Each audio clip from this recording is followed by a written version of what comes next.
Bismillahirrahmanirrahim. Assalamualaikum warahmatullahi wabarakatuh.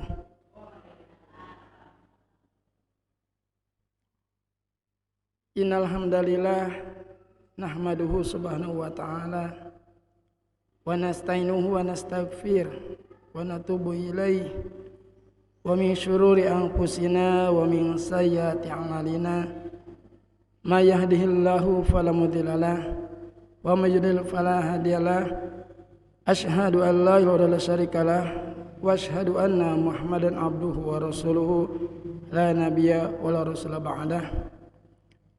Amma ba'du, langkung tipayun orang sami-sami manjatkeun puja-puji senarang syukur ka Allah Ta'ala. Alhamdulillahirabbil alamin dina danget ayeuna enjing ayeuna urang sadayana masih dipaparin kanikmatan nikmat iman, nikmat Islam oge tangtosna nikmat satwa walafiat. Sehingga dengan kesempatan ieu urang masih biasa hadir di majelis dina daraga thalabul ilmi ngalangkungan pangaosan minggonan. Pamugi Allah Taala ngajantenkeun hadirna urang di majelis dan majelis anu barokah oge tangtosna nyana keberkahan di yaumul jaza janten pemberat mizan. Amin ya Allah ya rabbal alamin. Salawat wa salam mugia senantiasa dilerkeun ka jeung sanaya habibana wa nabiyana Muhammad sallallahu alaihi wasallam. Ka para kulawargina, para sahabatna, para tabi'in, tabi'in tur orang sadayana anu ngangkan umatna anu baris berupaya kanggo ngajalankeun syariatna dugi ka akhir waktuna. Amin Allah ya rabbal alamin. Hadirin wasarakumullah, insyaallah dina danget ayeuna urang sami-sami bade memperdalam atau napi nambah pengetahuan wawasan tentang keislaman, khususnya nyata dina bab tafsir dina surah Al-Balad.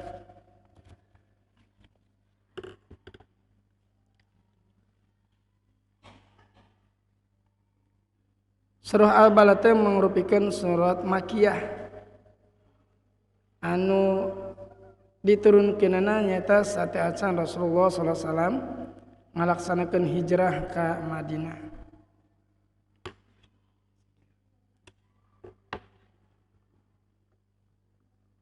Dina surat Balad ieu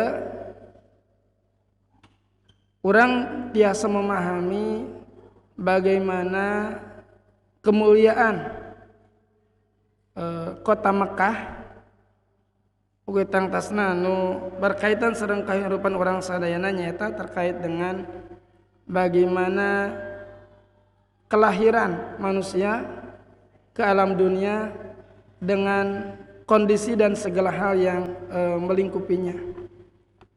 Jadi di surat ieu urang berupaya untuk memahami keutamaan surat Makkah oge tangtosna nyaeta bagaimana hakikat daripada kehidupan manusia dengan segala kondisi yang ada di dalamnya. Jadi surah Al-Balad, suratul Balad. A'udzubillahi minasyaitonirrajim. Bismillahirrahmanirrahim. La uqsimu bihadzal balad wa anta hillum bihadzal balad wa walidi wa ma walad laqad khalaqnal insana fi kabad ayahsabu an la yaqdir alaihi ahad yaqulu ahlaktu malan lubada ayahsabu an lam yarahu ahad alam naj'alahu ainain wa lisana wa syafatain wa hadainahu najdain ilal akhir. Dina keterangan mengenai lafaz la uqsimu bihadzal balad, insyaallah ku pribadas bade coba dirunut ayat per ayat sareng beberapa tafsiran atau napi nanti pengertian anu berkaitan sareng surat Al-Balad ieu. La uqsimu bihadzal balad anu hartosna nyata aku bersumpah demi negeri ini yaitu kota Mekah.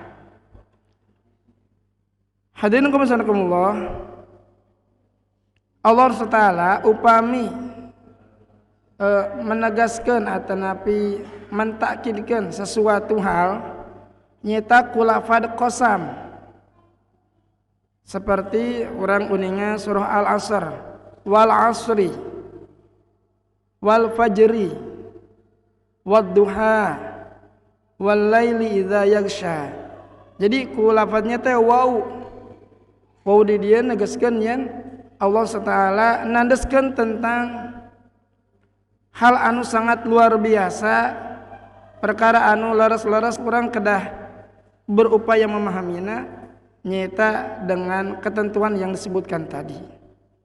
Nah, begitupun dengan lafaz surat Al-Balad, la uqsimu bihadzal balad, anu artinya aku bersumpah dengan negeri ini yaitu negeri Mekah. Ungkapan ieu mangrupikeun hal anu laras-laras yang Allah betul-betul memposisikan kota Makkah atau Nabi sallallahu Ummul Qura mangrupikeun kota anu laras-laras betul-betul memiliki sesuatu yang lebih daripada yang lainnya, terutama berkaitan dengan pribadi Rasulullah sallallahu alaihi wasallam.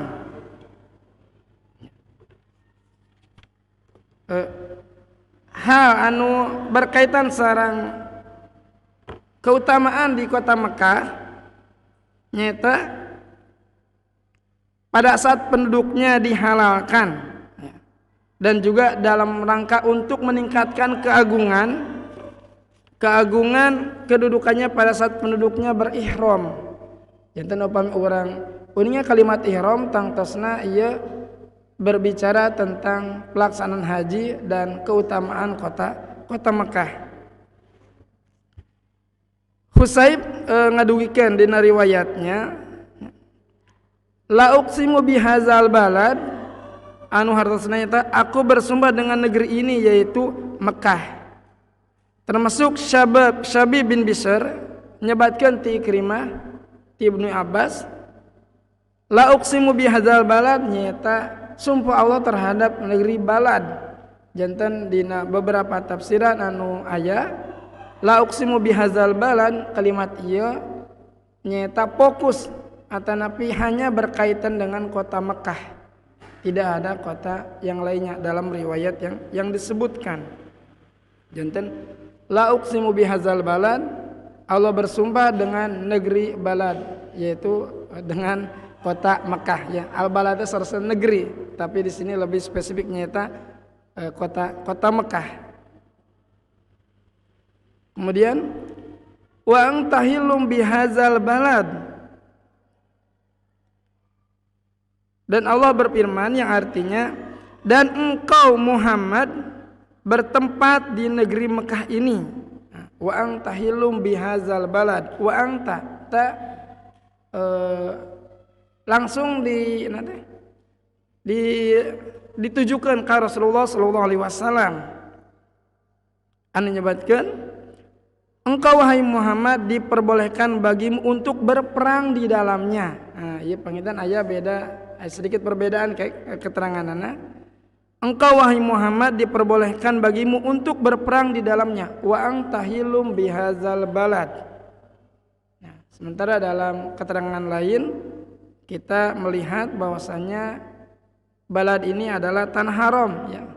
Tanah yang Allah jaga, yang tidak boleh ada pertumpahan darah. Bahkan pemidina syariat haji mah tidak boleh melakukan pembunuhannya, tidak boleh pembunuhan ataupun membuat sesuatu yang merugikan atau yang tercela seperti itu.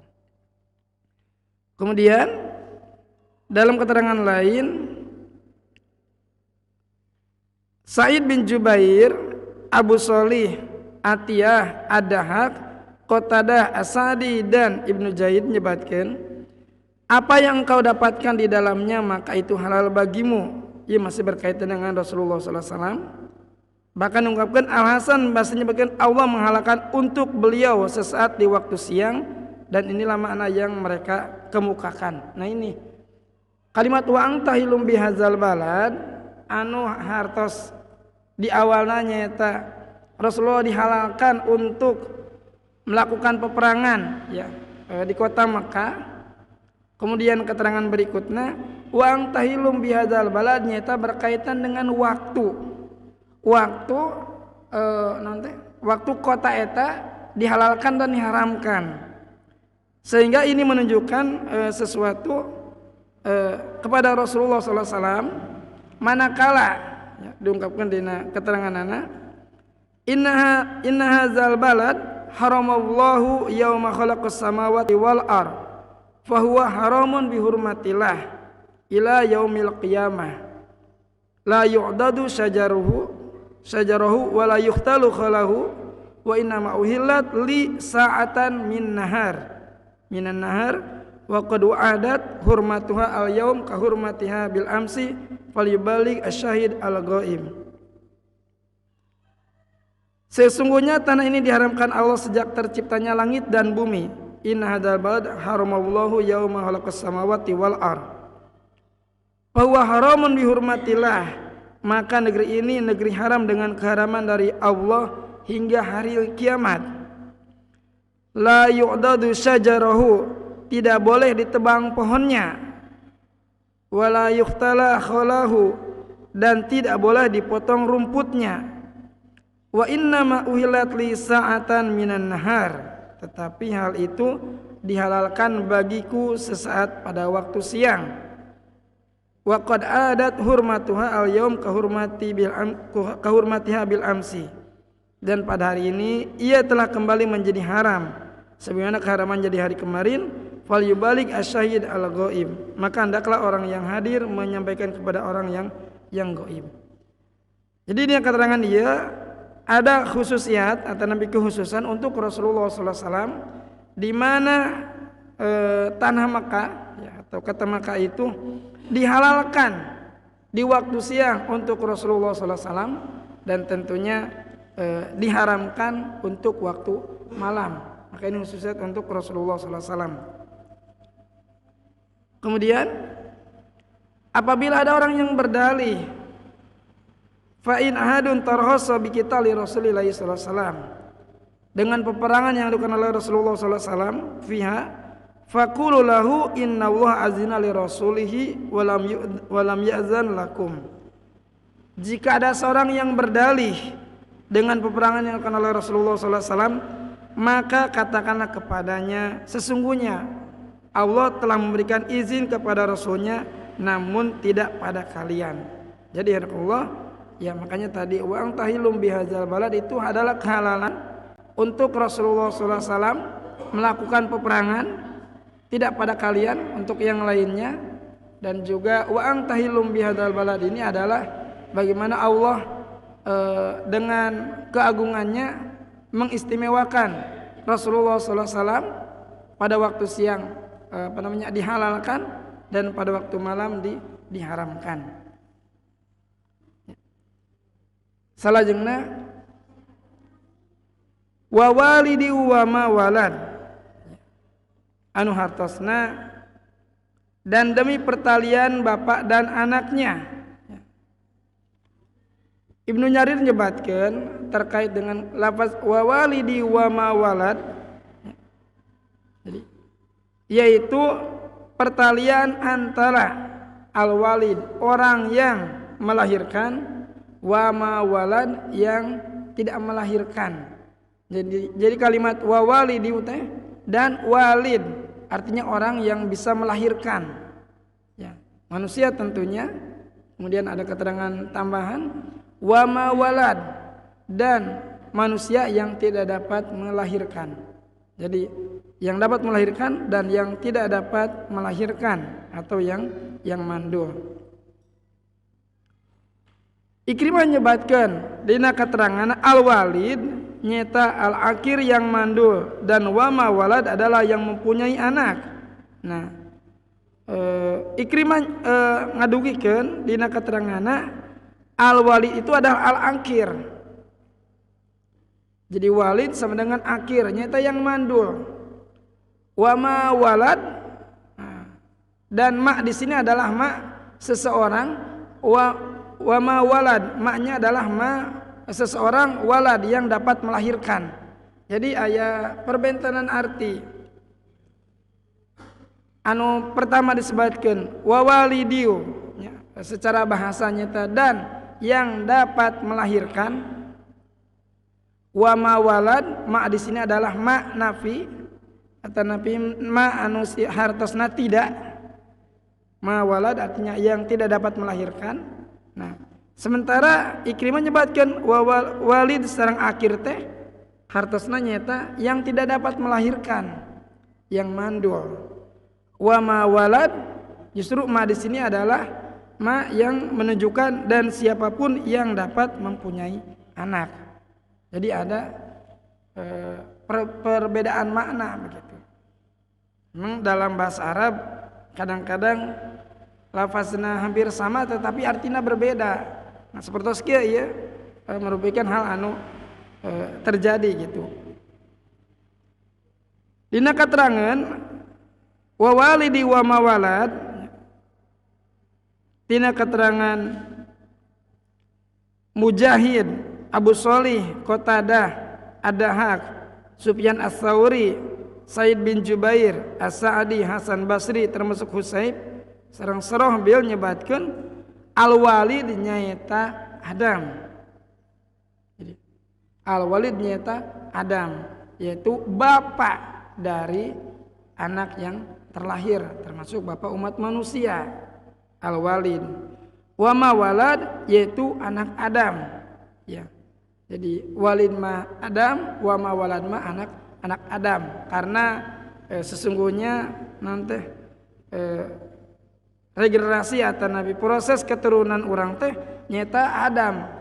Nah, tidak ada yang dapat melahirkan kecuali dari Adam dan Hawa. Jadi orang bahasana manusia itu adalah mawalad yang tidak dapat melahirkan. Nah, sementara walid Adam yang dapat melahirkan. Irqullah, ya, eta kalimat anu kedua yang berkaitan dengan lafaz wa walidi wa ma walad. Nah, anu salajengna, nah ieu panginten hal anu berkaitan sareng kehidupan orang termasuk dalam rangka proses kelahiran manusia dengan segala yang dialaminya begitu. Abi ngadugikeun ieu sesuai dengan redaksi dina tafsirnya. Laqad khalaqnal insana fi kabad, anu hartosna sesungguhnya kami telah menciptakan manusia berada dalam keadaan susah payah. Ya. Diriwayatkan dina keterangan Ibnu Mas'ud, Ibnu Abbas, Ikrimah, Mujahid, Ibrahim An-Nakhai, Haisama sareng Ad-Dahhak, yakni dalam keadaan susah payah, maksudnya yaitu adalah dalam keadaan susah payah di perut ibunya. Nah, abi ge ya abot nyebat gena gitu nya kumargi abi teu ngalami gitu. Tapi ya ningali dina proses nanti kehamilan pangintennya ibu-ibu anu tos berpengalaman dina hal ngandung mengandung gitunya, bapak ge ningali pangin secara fisiknya subhanallah, ibu-ibu dengan waktu yang kurang lebih 9 bulan ya, membawa beban yang ada di dalam rahimnya begitu. Ya melihatnya lelah ya, kemudian susah payah begitu. Tapi tentunya yang lebih merasakan itu ibu-ibu ya. Kan aya istilah naon teh ngidam gitunya. Ngidam teh rata-rata keur nanti keur hamil gitunya. Aya teh nu ngidam nuju teh hamil. Aya oge meureun gitunya. Ngan aya ngidam nu keur hamil mah sok rada hebat-hebat ngidamna gitu. Eta teh tuntutan bayi eta nabi tuntutan pribadi ibuna gitunya. Wallahu a'lam gitu. Laqad khalaqnal insana fi kabad, yaitu proses dalam kehamilan yang susah payah. Disebutkan ya susah payah di perut ibunya. Nah, kabad yaitu lurus sareng serasi. Kan upami nuju dalam proses kehamilan itu nanti istilah nama segala sesuatu yang ada dalam perut ibu ya, kehamilan itu membutuhkan sesuatu yang memang dibutuhkan. Misalkan asupan makanan ya, dan lain sebagainya yang dibutuhkan oleh si bayi. Kemudian sampai pada proses kelahirannya gitu. Memang tidak ada bandingannya mah, yaitu bagaimana menahan beratnya gitu ya. Beratnya kandungan ya, atau janin yang sedang dikandung seperti itu. Ya, jadi berat gitu. Pokoknya mah kalau misalkan Al-Qur'an mengatakan berat, kita yakin itu berat gitu. Dan beratnya tidak bisa kita bayangkan. Nah, insya Allah ibu-ibu yang lebih berpengalaman yang merasakan begitunya. Berarti maros pamingandung berat ente bu? Pamingandung berat ente? Ente, luar biasa ibu, subhanallah berarti. Tapi sangat menikmati mengandungnya gitu ya. Jantan tidak ada merasa berat begitu. Al-Quran sering menyebutkan laqad khalaqnal insana fi kabad gitu. Ibu mengatakan tidak, luar biasa gitu. Alhamdulillah. Oke. Kemudian kalimat al-kabad nyata al-istiwa wal istiqomah ya. Kalimat al-istiwa wal istiqomah ya nanti merupakan proses lanjutan ketika manusia sudah terlahirkan, sehingga ayat Al-Quran yang berkaitan dengan keharusan kumaha hirupna manusia teh dikuatkan dina surah Al-Infitor anu unggulna a'udzubillahi minasyaitonirrajim bismillahirrahmanirrahim ya ayyuhal insanu ma gharraka birabbikal karim allazi khalaqaka fasawwaka fa'adalak fi ayyi suratin ma syaa rakkabak.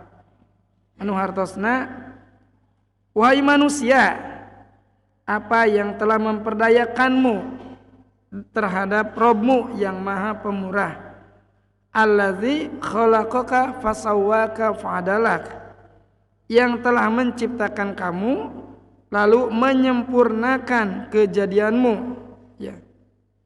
Fi ayyi suratin masyarokabak, dalam bentuk apa saja yang dia kehendaki dia menyusun tubuhmu.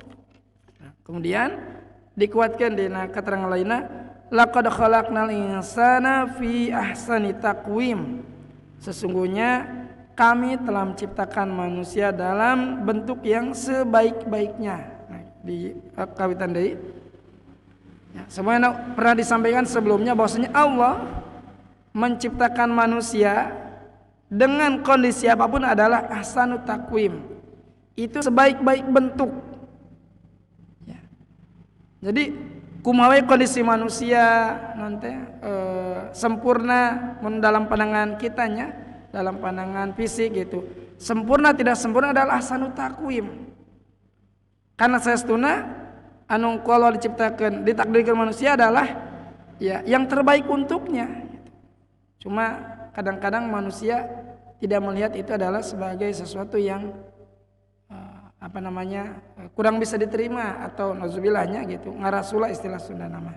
Tapi itu adalah ahsanut taqwim, baik bentuk. Abu Najih ya, Juraid sareng Ato nyebatkeun kalimat fi kabad nyaeta penciptaan yang sangat dahsyat ya. Ya. Tidaklah engkau melihat kepadanya mengingat kelahirannya ya, pertumbuhan giginya ya. Urang ningalikannya upami ya secara tampak di kasat mata gitunya. Ngelahirkeun ge katingali beratna gitu nya kumaha tos bade majeng dugi ka 7 8 salapan begitunya. Sarasana mah panginten anu ngaroskeun matang tosna ibu-ibu gitu.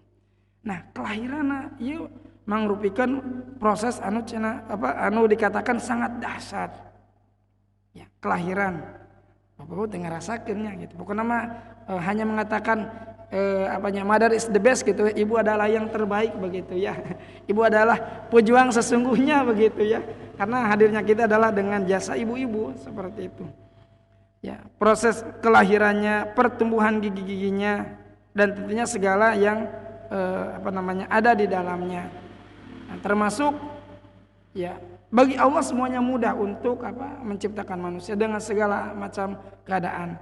Dan kita ya sebagai hamba Allah yang dititipi merasakan itu adalah sesuatu yang memang Allah takdirkan.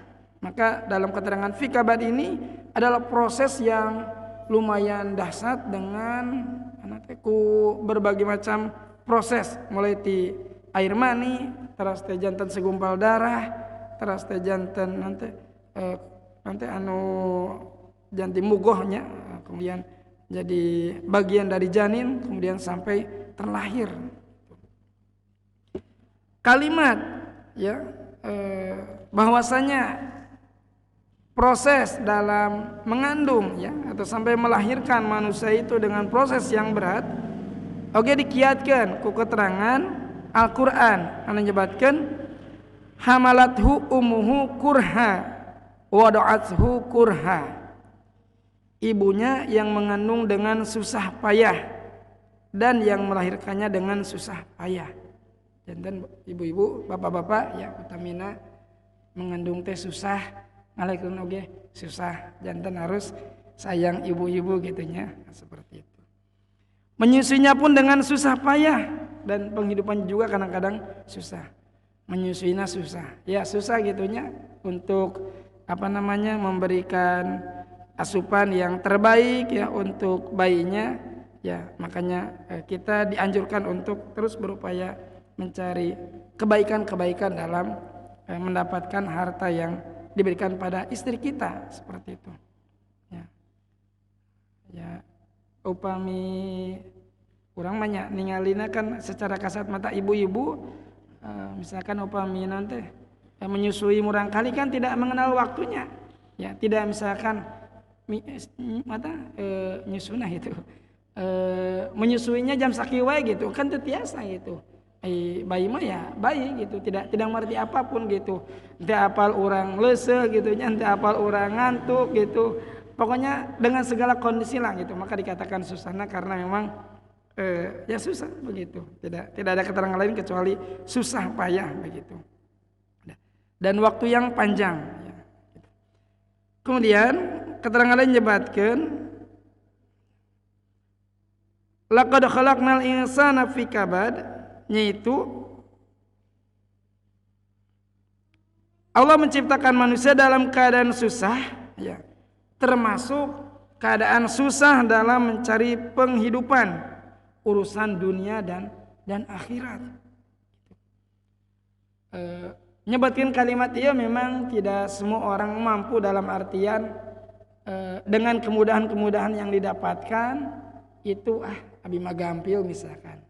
Kita masuk sedang memang beda-beda. Nanti jalur orang untuk mendapatkan rezeki itu kan aya nu didapatkan ku proses anu istilahna butuh perjuangan yang luar biasa gitulah. Orang mah bahasa nanti banting tulang gitunya, berupaya untuk mengeluarkan seluruh tenaga. Aya nu katingalina prosesnya begitu mudah gitu.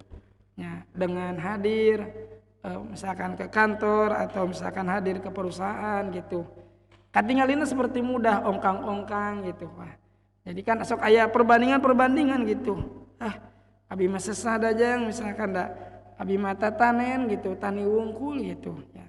Pada dasarnya ya upami aya ungkapan seperti itu dalam proses penghidupan kita itu memang susah. Gitu. Susah gitu. Nanti aya nu istilahna simsalabim gitu. Nanti aya nu ajaib tiba-tiba aya gitu. Nah, Allah ya. Ketika manusia dalam keadaan susah payah inilah dia berupaya untuk menjadikan kesusahan itu adalah sebagai salah satu upaya dalam rangka menuju takwanya Allah SWT. Jadi bapak-bapak ibu sadayana, kalimat susah itu memang kalimat Al-Quran. Tetapi bukan berarti ketika kata Al-Quran mencari penghidupan dunia akhirat teh susah gitu. Ini orang susah teh dan memang kudu laki ya gitu.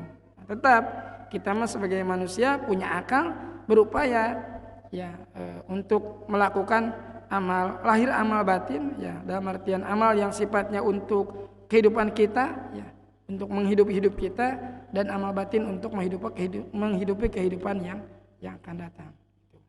Seperti itu.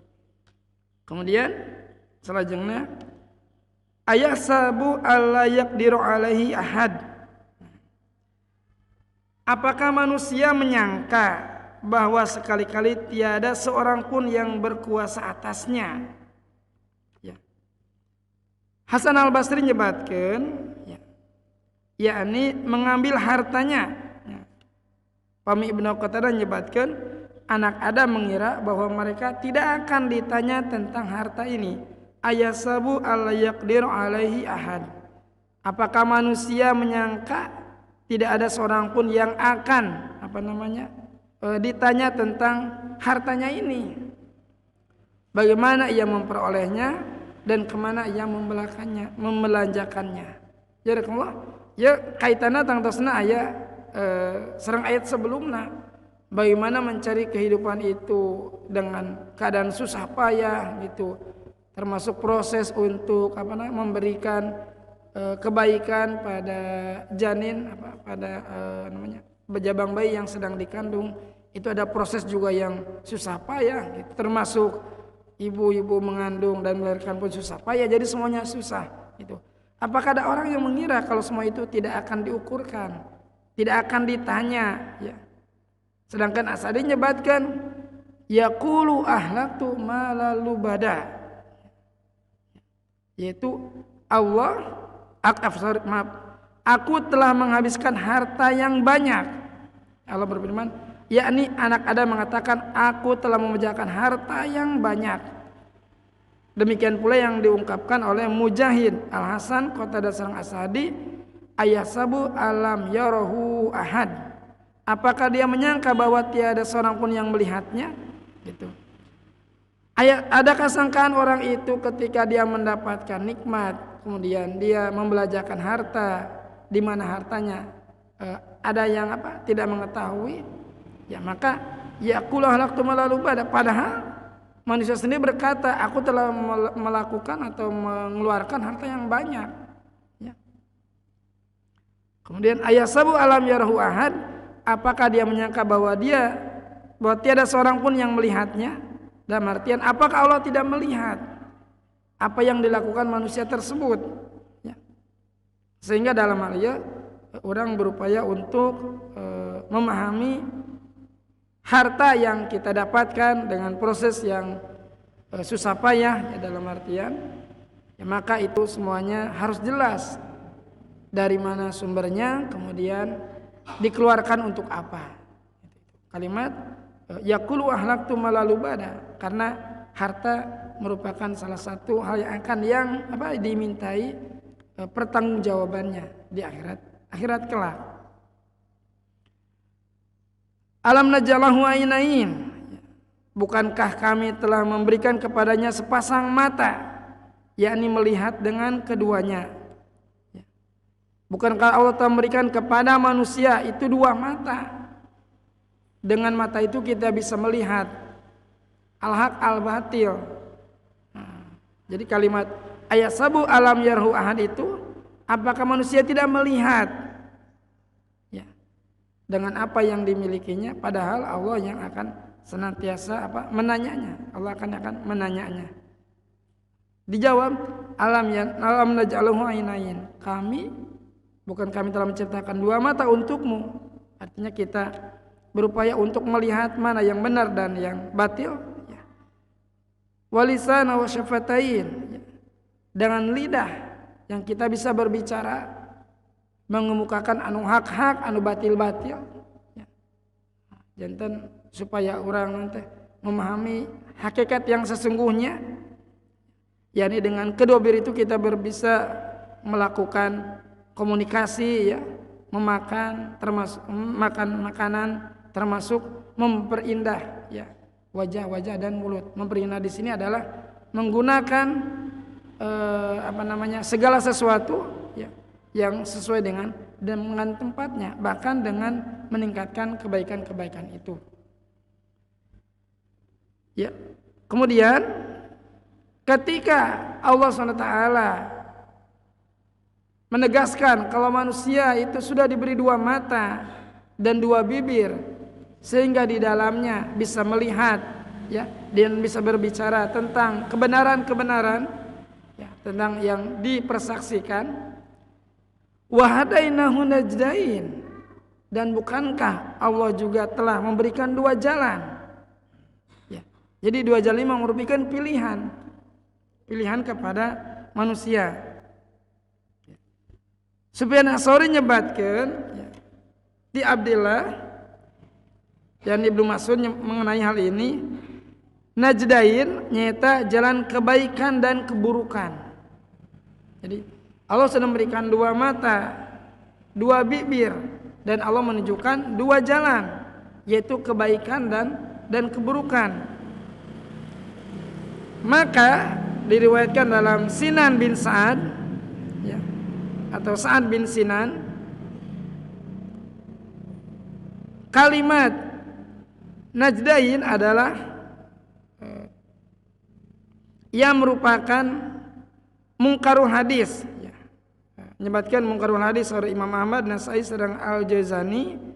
Imam Ahmad menyebutkan, aku meninggalkan hadisnya karena adanya ittirab atau kegoncangan. Katanya di antara ayat, bukan ayat, ya, pendapat mengenai najdain dua jalan itu ada perbedaan pendapat. Yang serupanya yaitu hadis Hasan Al-Basri, yang tidak serupa dengan hadis yang di atas. Wa hadainahu najdain adalah jalan kebaikan dan keburukan. Sebagaimana ungkapan dari siapa nih? Dari Ya'qub, ya, Ibnu Jarir dari Ya'qub, dari Ibnu Aliyah, dari Abu Roja. Wahai manusia, sungguhnya dua jalan itu adalah kebaikan dan keburukan. Jadi tidak ada jalan lain. Wadain najdain itu adalah dua jalan hal kebaikan dan keburukan. Nah. Kemudian, ya, dikuatkan dengan keterangan lain,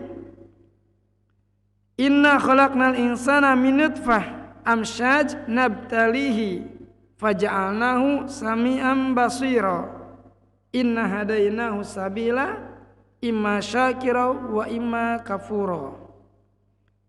Sesungguhnya kami telah menciptakan manusia dari setetes mani yang bercampur, yang kami hendak mengujinya dengan perintah dan larangan, dan karena itu kami jadikan dia mendengar dan melihat. Sesungguhnya kami telah menunjuknya jalan yang lurus, ada yang bersyukur dan ada juga yang kafir. Jadi keterangan alam najdain, ya, hadainahu najdain, ini keterangannya adalah kebaikan dan keburukan, dan dengannya kita bisa menentukan, ya, mana jalan kebaikan dan jalan keburukan. Hadirin rasulullah, panginten eta beberapa tafsir dari surat Al-Balad yang disampaikan, tapi belum semuanya, ya. Belum semuanya. Yang inti dari materi surat Al-Balad ini adalah keutamaan, keistimewaan Rasulullah SAW terkait dengan kota Mekah yang tadi disebutkan, dan yang kedua yaitu proses bagaimana keadaan manusia, ya, keadaan manusia dari kelahirannya, dari proses kehamilan sampai kelahiran. Insyaallah di lain kesempatan pribados ngalajengkeun ieu materi. Hadirin rahimakumullah, panginten sakitu teh sakadugikeun dina kesempatan ieu, mugi-mugi aya manfaatna kanggo pribados khususna oge tangtosna kanggo hadirin umumna. Asab minallah, nu laras tentuna ti Allah Taala, anu lepat panginten ti diri pribadi, tidak dasar kakirangan. Dan lo yaum ajmain. Alhamdulillah, syukran. Assalamualaikum warahmatullahi wabarakatuh.